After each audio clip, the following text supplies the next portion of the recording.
Price Lord. கர்த்தருடைய பரிசுத்தம் மகிமைப்படுவதாக. அநேக நாட்களுக்கு பின்னாடி திரும்பியுமா இந்த வீடியோவில் உங்களை பார்க்கறதுக்கு கர்த்தர் கொடுத்த மேலான கிருபைக்காக கர்த்தருக்கு நன்றி செலுத்துகிறேன். இதுவரையிலும் கர்த்தர் நமக்கு உண்மையிலவராக இருந்தார். இந்த நாளில் கூட ஒரு நல்ல ஒரு விஷயத்தை உங்களோட பகிர்ந்து கொள்ள வேண்டும் என்று விரும்பினேன்.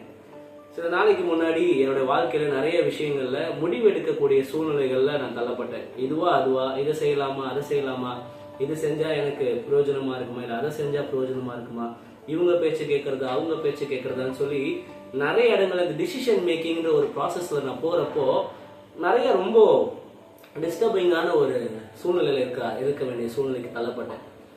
அப்பதான் நான் யோசிச்சேன், லைஃப்ல டிசிஷன் மேக்கிங்ன்றது ரொம்ப முக்கியமான ஒண்ணு அப்படின்னு சொல்லி. ஏன் அப்படின்னா, இப்போ இன்னைக்கு காலைல இட்லி இருக்கு, தோசை இருக்கு, எதை சாப்பிடலாம் அப்படின்னு முடிவு எடுக்கிறது ரொம்ப ஈஸி.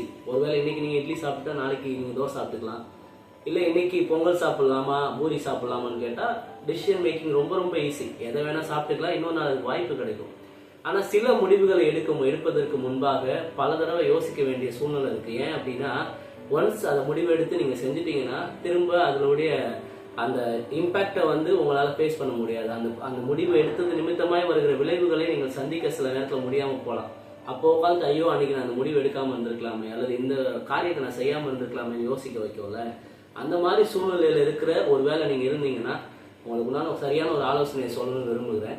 பைபிள்ல ஒரு மனுஷன் இருந்தாரு, எல்லாருக்கும் தெரிஞ்ச ஒரு மனுஷன், ஃபெமிலியரான ஒரு கேரக்டர். யாருன்னா யோனா. ஆண்டவர் சொன்னாரு நீ நினிவேக்கு போகணும்னு சொல்லி. ஆனா அவருடைய பார்வை தர்ஷீஷ் பக்கம் போச்சு.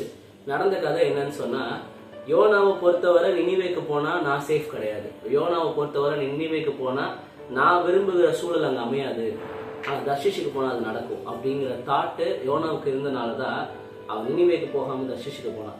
இப்போ டிசிஷன் மேக்கிங் நடுவில் நின்று யோசிச்சு பார்த்தா அவனோட பார்வைக்கு எது நலம் என்று தோன்றினதோ அதை செஞ்சான்.